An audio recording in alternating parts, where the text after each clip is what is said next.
Go Coach, doing a residential bathroom inspection. What you note here first thing is you have a smaller than normal door opening. There is technically no required door opening for residential bathrooms.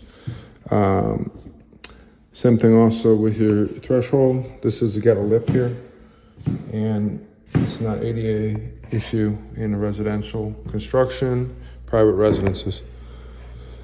The first thing to look for here is tempered glazing within 60 inches of a wet walking surface. What you note here, tempered glazing is etched into the glass. It's not just a sticker, it's not just a painting, it's actually etched into the glass and they can't remove it. So that's something you're looking for.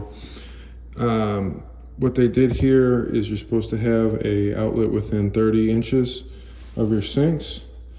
And ideally, you could do it the way they did it. They put one there, and if you're not looking, this one would go by unnoticed. So you either put one in the middle or you put one within 30 inches of each basin.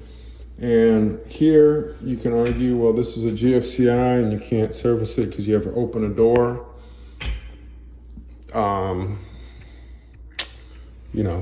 Biggest thing with these when they're installed in this outlet is that they have a box extension so that you can actually see the extension ring. And what you want is, because these cabinets are combustible, they are combustible service, and you see how they did not put one here? What it is a box extension that goes through and prevents any kind of flashing and arcing in the actual junction.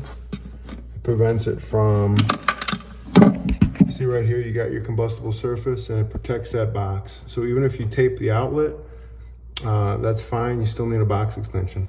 So things to look for when you're doing a residential bathroom inspection.